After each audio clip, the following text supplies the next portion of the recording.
Katanya kalau ada asam humat, nitrogen tidak akan menguap. Katanya lagi, pupuk fosfat tidak akan terurai kalau tidak ada asam humat. Bahkan ada yang menganggap semakin tinggi kandungan P, semakin bagus untuk tanaman. Benarkah? Mari kita bedah. Jangan cuma percaya pada istilah di kemasan. Asam humat memang bisa membantu memperbaiki kondisi tanah dan meningkatkan efisiensi pemanfaatan hara.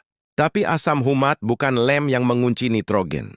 Nitrogen dari urea tetap bisa hilang, tergantung pH, kelembapan, suhu, kondisi tanah, dan cara aplikasinya. Jadi ada asam humat bukan berarti nitrogen otomatis aman 100%. Sekarang fosfat. Ada yang bilang pupuk fosfat itu slow release. Jadi kalau tidak ada asam humat, pupuknya tidak terurai dan baru berguna untuk tanaman berikutnya.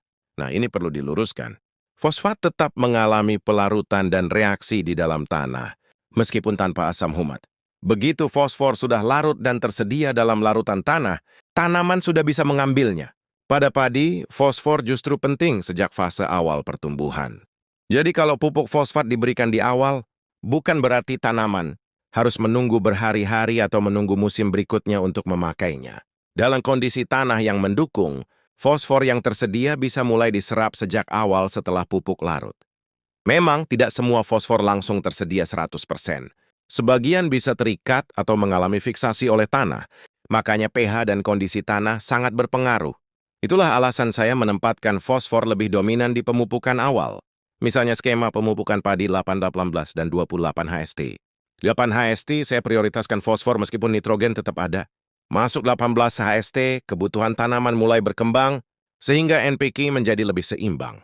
Kemudian 28 HST, perhatian lebih diarahkan ke kalium, tentu tetap menyesuaikan kondisi tanaman dan kebutuhan lahannya. Jadi bukan berarti di umur 8 hanya makan P, bukan berarti umur 18 hanya makan NPK, dan bukan berarti umur 28 hanya makan K.